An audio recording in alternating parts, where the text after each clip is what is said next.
نحمده ونصلي على رسوله الكريم اما بعد فاعوذ بالله من الشيطان الرجيم بسم الله الرحمن الرحيم يا ايها الذين آمنوا اذكروا الله ذكرا كثيرا آمنت بالله صدق الله مولانا العظيم وقال الله تبارك وتعالى في شأن حبيبه بسم الله الرحمن الرحيم إن الله وملائكته يصلون على النبي يا أيها الذين آمنوا صلوا عليه وسلموا تسليما اللهم صل على سيدنا ومولانا محمد وعلى آله وصحبه أجمعين۔ معزز سامعین، آپ سب احباب سے آج مخاطب ہوتے ہوئے بہت اچھا محسوس ہو رہا ہے۔ الحمدللہ آپ احباب اپنے گھروں سے، اپنے علاقوں سے نکل کر سفر کرتے ہوئے اور خدا کی زمین پر سیر کرتے ہوئے منزل اپنے ذہن میں رکھتے ہوئے درگاہ اللہ با شریف پہنچے ہوں، یہ بہت بڑی سعادت اور خوش قسمتی ہے۔ الحمدللہ اس سفر کے دوران آپ نے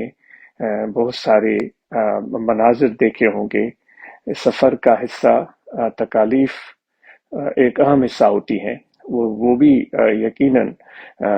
آپ نے محسوس کی ہوں گی، کیونکہ گرمی کی شدت ہے، گرمی کی موسم ہے، تو اس حوالے سے سفر میں یقیناً صعوبتیں پیش آ سکتی ہیں۔ لیکن جب انسان کے ذہن میں ایک منزل ہو، ایک مقصد ہو، اس مقصد کو پانے کی تمنا ہو، تو پھر وہ تکلیفیں، وہ پریشانیاں، وہ ساری انسان کو پریشان نہیں کرتی، بلکہ اس سے اور اس کا حوصلہ بڑھتا ہے، اس کی ہمت بڑھتی ہے اور جذبہ زیادہ بڑھتا ہے۔ تو اس صعوبتیں اور تکلیفیں برداشت کرنے کے ساتھ ساتھ آپ نے خدا کی اس زمین پر بڑے اچھے اچھے نظارے دیکھے ہوں گے۔ اس تپتی ہوئی دھوپ میں اور شدید گرم موسم میں آپ نے اس دھرتی پر، اس زمین پر جس کو اللہ تعالیٰ نے تخلیق کیا ہے، بڑے خوبصورت درخت بھی دیکھے ہوں گے کہ کس طرح وہ اللہ تعالیٰ کی اس دھرتی کو اپنی بساط کے مطابق اس تپتی ہوئی دھوپ سے اور گرمی کی شدت سے بچانے کی کوشش کر رہے ہیں۔ ان درختوں پر کہیں کہیں آپ کو لگے ہوئے پھل بھی نظر آئے ہوئے ہوں گے۔ ان پھلوں میں کس قدر غذائیت موجود ہے، اور جس سے ہم انسان ہی نہیں بلکہ خدا کے پیدا کردہ حیوان، جس میں پرندے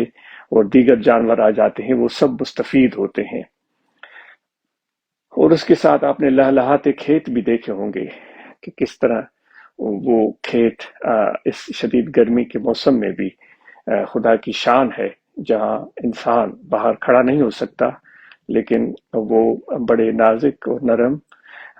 وہ پودے دھوپ کی شدت کو برداشت کرتے ہوئے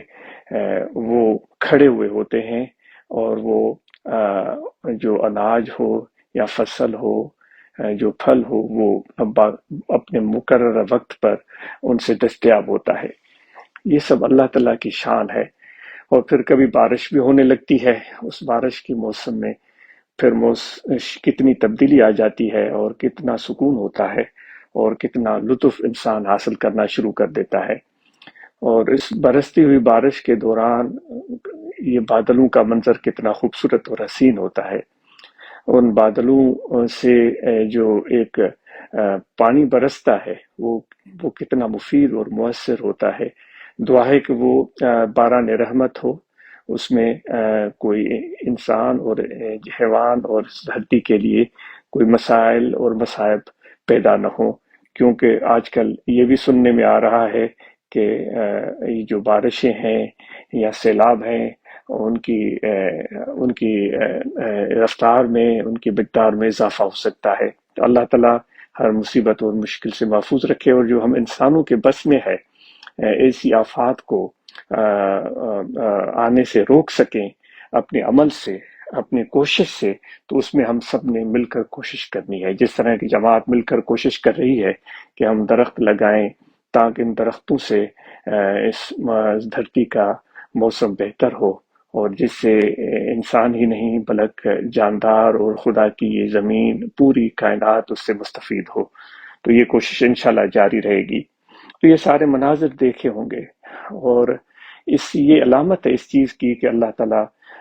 اس دھرتی پر اپنی نظر عنایت فرماتا ہے، اور وہ خود فرماتا ہے کہ دیکھو اے انسانوں، جو زمین میں جو کچھ چیزیں میں نے پیدا کی ہیں وہ کس طرح میری تصویر بیان کرتی ہیں۔ تو آپ جب اپنے گھروں سے نکلے ہوں گے تو یقیناً آپ کے دلوں میں بھی اللہ تعالیٰ کے ذکر اور یاد کا جذبہ موجود ہوگا، اور نہ صرف جذبہ موجود ہوگا بلکہ آپ اور ہم ذکر قلبی کرتے بھی ہیں، اور یہ کرنا بھی چاہیے۔ اور سبحان اللہ، جو ہمیں مرشد کامل نے ذکر قلبی کی تلقین فرمائی ہے وہ کتنا بہترین اور عظیم ذکر ہے، جس میں کوئی محنت اور مشقت نہیں ہے، بس ذرا سا توجہ اپنے دل کی طرف کرنا ہے اور دل کے توجہ کو اللہ تعالیٰ کی یاد میں لگانے کی مشق کرنی ہے۔ تو یہ ایک خفیہ عمل ہے، چھپا ہوا عمل ہے، جس کا ظاہری طور پر کوئی ادراک نہیں ہوتا، لیکن یہ تعلق ایسا تعلق ہے جو ذکر کرنے والے بندے کو اس چیز کا ادراک ہوتا ہے، اور جس کا ذکر کیا جا رہا ہے اللہ تعالیٰ کی ذات وہ اس حقیقت کو جان رہی ہوتی ہے۔ حتیٰ کہ بعض احادیث میں تو یہاں تک آیا ہے کہ جو انسان کے ساتھ موجود فرشتے ہیں ان کو بھی اس چیز کا ادراک نہیں ہوتا۔ تو کل قیامت کے دن جب خدا کی بارگاہ میں ایسے انسان پیش ہوں گے اور وہ سارے نامہ اعمال فرشتے اللہ تعالیٰ کی بارگاہ میں پیش کریں گے، تو اللہ تعالیٰ ان سے پوچھے گا کہ کیا اس کا یہی عمل تھا؟ تو فرشتے یہی عرض کریں گے، اے یا رب العالمین، اے میرے پروردگار، جو تم نے ہمیں علم دیا، جو ہم جان سکے، وہ ساری چیزیں ہم نے اس میں نوٹ کر لی ہیں۔ تو خدا ان کو فرمائے گا کہ اس کا ایک ایسا تعلق میرے ساتھ تھا جس کا پتہ آپ فرشتوں کو بھی نہیں ہے، کیونکہ وہ اپنے من میں، اپنے دل میں، اپنے روح میں مجھے یاد کرتا تھا، اس عمل کو میں ہی جانتا تھا، تو آج میں ہی اس کو اجر عطا فرماؤں گا۔ تو یہ بہت بڑی ایک خاص چیز ہے ذکر قلبی۔ تو اس ذکر قلبی کے کرتے ہوئے جب آپ نکل رہے ہوں گے تو کیا آپ نے اس چیز کا احساس اور ادراک کیا ہوگا، جب آپ نے سفر اختیار کیا، کہ جتنی بھی روئی زمین پر چیزیں ہیں وہ سب اللہ تعالیٰ کا ذکر کرتی ہیں۔ تو اس لیے تو کہا گیا ہے کہ کسی بھی چیز کو بلا وجہ ضائع مت کریں۔ جیسے کہ ہم درختوں کو کاٹ دیتے ہیں، ہم ان کی ٹہنیوں کو توڑ دیتے ہیں، ان کے پتوں کو نوچتے ہیں، ان چیزوں کو بلا ضرورت اس طرح ضائع کرنا نہیں چاہیے، کیونکہ جو ہم ذکر والے ہیں اور اللہ والوں کی صحبت یافتہ ہیں، ہمیں ان چیز کا احساس ہے کہ یہ درخت بھی اللہ تعالیٰ کا ذکر کرتے ہیں، ان کی شاخیں، ان کی ٹہنیاں، ان کے پتے، وہ بھی اللہ تعالیٰ کا ذکر کرتی ہیں۔ تو بلا وجہ کسی بھی عمل کو سر انجام دینا جس کا کوئی فائدہ نہیں ہو، تو یہ اہل طریقت کو، اہل دل کو، مرشد کامل کے متعلقین کو زیب نہیں دیتا۔ تو انشاءاللہ یہ بہت اچھا ایک احساس ہے اور اچھا وقت ہے کہ کووڈ کی وبائی صورتحال میں کمی آ رہی ہے اور بہتری آ رہی ہے، اور اس کووڈ-19 کی وجہ سے جو اتنا عرصہ یہ محفل ماہانہ منعقد نہیں ہو سکی، الحمدللہ اللہ تعالیٰ کا کرم ہے اور دوستوں کی محبت، حضور علیہ السلام کی فیض اور مرشد کامل کی نظر عنایت سے آج یہ ممکن ہے کہ ہم دوبارہ اس سلسلے کو شروع کرنے کے قابل ہوئے۔ دعا ہے کہ یہ سلسلہ اسی طرح جاری و ساری رہے۔ تو یہ اتنی ساری نعمتیں جس کا ہم ذکر کر رہے تھے، ان نعمتوں کی شکر ادائی ہم پر لازم ہے کہ تاکہ اللہ تعالیٰ کی نعمتوں میں اور بھی اضافہ ہو۔ جب بھی ہم سبوں کو بیدار ہوں تو ہم سب اہل ذکر، اہل دل جو مرشد کامل سے محبت رکھتے ہیں، تو بیدار ہوتے ہوئے کم از کم ان چیزوں کو ہم ضرور یاد کریں جو نعمتیں اور احسان اللہ تعالیٰ نے ہم پر کیے ہیں، ان کو ہم ضرور یاد کریں، کیونکہ اللہ تعالیٰ خود فرماتا ہے کہ اگر تم میرے نعمتوں کا تذکرہ کرو گے تو میں تمہارے نعمتوں کا یعنی شکر ادا کرو گے تو میں تمہارے نعمتوں کو بڑھا دوں گا۔ تو ہم اکثر و بیشتر شکایت کی صورت ہی زبان پر لے آتے ہیں، اس کے بجائے ہمیں اللہ تعالیٰ کے نعمتوں کی شکر ادائی زبان پر اور دل میں تو ہر وقت اس چیز کا احساس ہونا چاہیے، تو یقیناً اللہ تعالیٰ کے انعام میں، احسان میں اور اضافہ ہوگا۔ ذکر قلبی کے تسلسل کو قائم رکھنا ہم سب کی یہ بہت اہم ذمہ داری ہے کہ ہاتھ کار کی طرف اور دل یار کی طرف۔ سب احباب کو یہ تاکید کی گئی ہے کہ کاروبار زندگی کو بھرپور طریقے سے سر انجام دیں، فضول بیٹھ کر اپنے وقت کو ہم ضائع نہ کریں۔ تو نوجوانوں کو خصوصاً یہ گزارش ہے کہ آپ سے بڑی توقعات و امیدیں وابستہ ہیں، تو نہ صرف آپ علم کے میدان میں آگے بڑھیں بلکہ اس کے ساتھ ہنر بھی ضرور حاصل کریں۔ جماعت کے احباب اس سلسلے میں کوششیں کر رہے ہیں کہ ایسے مراکز قائم کیے جائیں، ایسے سینٹر بنائے جائیں جہاں ہماری نوجوان نسل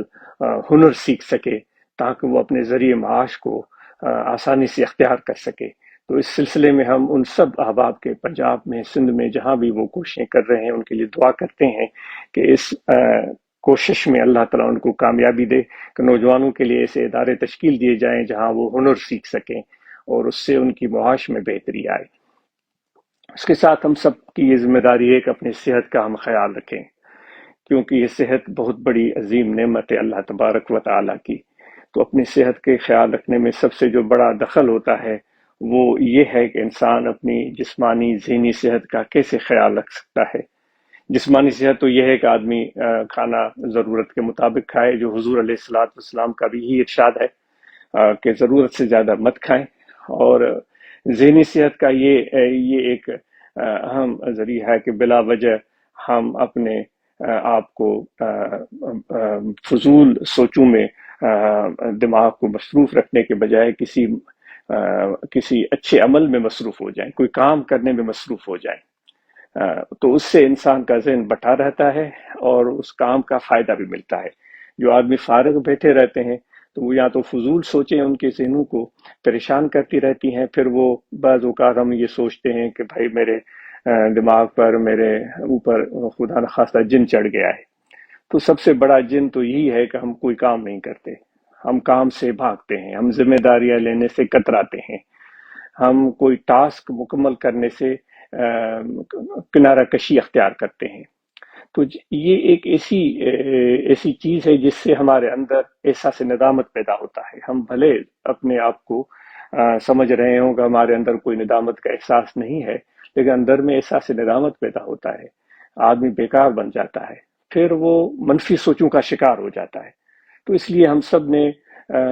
اس عمل سے، اس غلط حرکت سے پیچھا چھڑانا ہے کہ ہمیں یہی تعلیم دی گئی ہے کہ ہاتھ کار کی طرف اور دل یار کی طرف۔ تو انشاءاللہ اس سے ہماری جو ذہنی صحت ہے وہ بھی بہتر ہو سکتی ہے، اور اس کے ساتھ نیند ہم پوری لیں، کیونکہ جسم کو آرام کی سخت ضرورت ہے۔ جو 8 یا 9 گھنٹے کا آرام اس جسم کو چاہیے، یہ ہماری ذمہ داری ہے، وہ نیند ہم پوری لیں۔ انشاءاللہ اس سے ہم بہتر محسوس کریں گے، اور جو بھی ٹائم ہمیں میسر ہوگا اس میں اپنی صلاحیت کو بہتر طریقے سے سر انجام دے سکیں گے۔ تعلیم کے میدان میں آپ اور ہم سب نے بھرپور کوششیں کرنی ہے کہ ہم اپنے بچوں کو بہتر سے بہتر تعلیم دلوا سکیں۔ بیٹوں کو، بیٹیوں کو الحمدللہ ایسی اطلاعات ملتی رہتی ہیں کہ جماعت کے پیارے دوست نہ صرف اپنے بیٹوں کو تعلیم دلوا رہے ہیں بلکہ بیٹیوں کو بھی تعلیم دلوا رہے ہیں۔ تو ان سب دوستوں کے لیے دعا ہے کہ ان کے اس عمل کا بہتر اجر اللہ تعالیٰ ان کو عطا کرے، اور ان کے بچے لائق، فائق اور اچھے انسان بن کر اپنے والدین کی، اپنے آنے والے نسلوں کی، اور اس مملکت خدا داد پاکستان کی بلکہ پوری دنیا کی بہتر خدمت سر انجام دے سکیں۔ تو انشاءاللہ تعلیم کے میدان میں ہم کبھی بھی پیچھے نہیں رہیں گے، اور بہتر سے بہتر طریقے سے تعلیم کے سلسلے کو مکمل کرتے رہیں گے۔ تو حضرات خلفائے کرام سے گزارش ہے کہ آپ بھی اس کووڈ 19 کے صورتحال کی وجہ سے شاید اس قدر تبلیغ سر انجام نہ دے سکے ہوں، یا جو وفود کے اراکین ہیں، جو اس کے ممبران ہیں، وہ سر انجام نہ دے سکے ہوں، تو اب تو وہ سلسلہ اللہ تعالیٰ کا شکر ہے کم ہوتا جا رہا ہے۔ تو آپ سے گزارش ہے کہ آپ اپنے اس تبلیغ کاوشوں کو زیادہ بہتر طریقے سے سر انجام دینے کی کوشش کریں، اور اس توقع اور اس امید کو ہم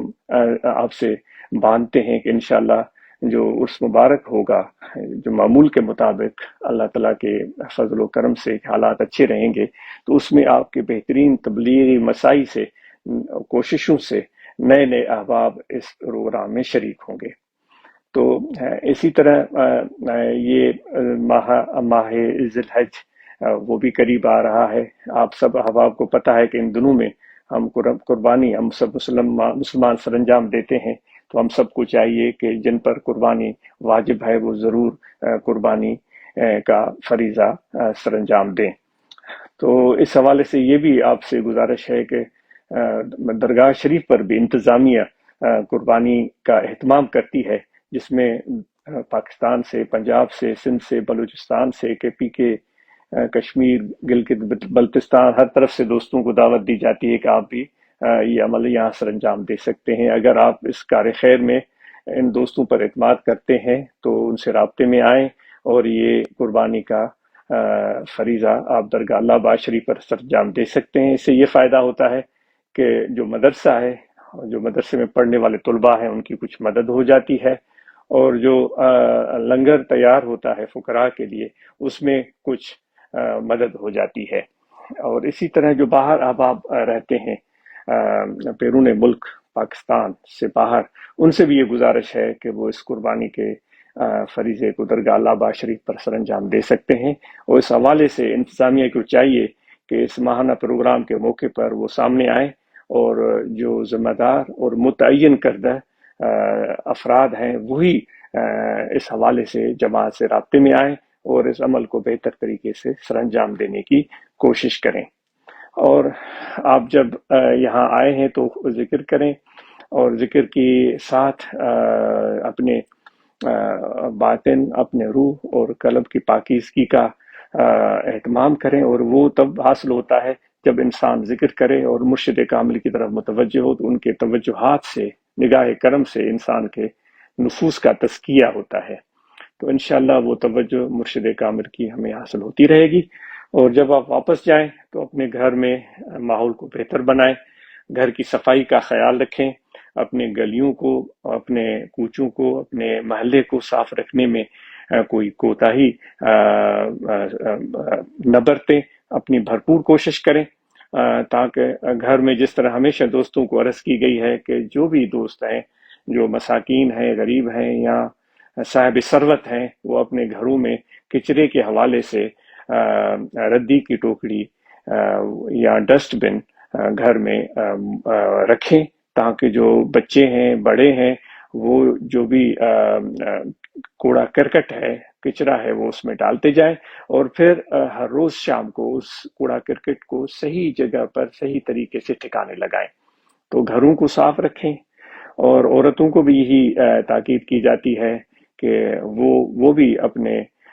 عمل اور کوشش سے اپنے گھر اور ماحول کو صاف بنانے کی کوشش کریں۔ جو درخت لگائے ہیں ان کا خیال رکھیں، ان کو بہتر طریقے سے سنبھالیں تاکہ یہ بڑے ہو جائیں، اور ساتھ میں میاں بیوی اپنے رویے کو باہمی بہتر رکھیں۔ باہمی اختلاف، انتشار، فساد سے فائدہ نہیں ہوتا، بلکہ گھر کے ماحول میں خرابی پیدا ہوتی ہے۔ میاں بیوی کا باہمی اعتماد اور محبت اور خلوص اور پیار، اور بلک میاں بیوی کو پیار کا اظہار کرنا بھی چاہیے۔ میرے آقا و مولا حضرت صلی اللہ علیہ وآلہ وسلم نے اپنے عمل سے اس چیز کو ثابت کیا ہے کہ اپنے ازواج مطہرات سے اپنے پیار کا برملا اظہار فرماتے تھے، اور ان کو آپ بوسہ دیتے تھے۔ گھر میں تشریف لاتے اس وقت بھی بوسہ دیتے، اور گھر سے باہر جاتے تو اس وقت بھی بوسہ دیتے تھے۔ یہ حضور علیہ الصلوۃ والسلام کا عمل تھا۔ ہم ان کے امتی ہیں، تو اپنے اس عمل کو بہتر طریقے سے گھر کے ماحول کو بہتر بنانے میں اور اپنے محبت کے اظہار کرنے میں کسی بخل سے ہم کام نہ لیں۔ اور جب گھروں کو واپس جائیں، اپنے فیملی ممبران کو، اپنے گھر کے افراد کو، اپنے بیٹے اور بیٹیوں کو، گھر والوں کو، ماں باپ کو عاجز کا بہت سلام اور دعائیں ان تک پہنچائیں، اور ان سے گزارش کریں کہ ہم عاجز کے اولاد کو، فیملی ممبرس کو اپنے دعاؤں میں یاد رکھیں۔ اور جو جمعیت علماء طاہریہ، جماعت اصلاح المسلمین، روحانی غلبہ جماعت کے احباب اپنے کام کو بھرپور طریقے سے سر انجام دیں، اور تبلیغ کے کام کو آگے بڑھائیں، تنظیم کے کام کو آگے بڑھائیں، برانچز میں قرآن مجید کی تعلیم کا اہتمام کریں، صحت کے حوالے سے بہتر کام سر انجام دیں، وہاں مراقبے کا اہتمام کریں، وفود تبلیغ کے لیے نکلیں۔ انشاءاللہ اس سے ہمارے بہتری اور فائدہ حاصل ہوگا۔ آپ سب کا بہت شکریہ، جزاکم اللہ خیرہ، وما علینا الا البلاغ۔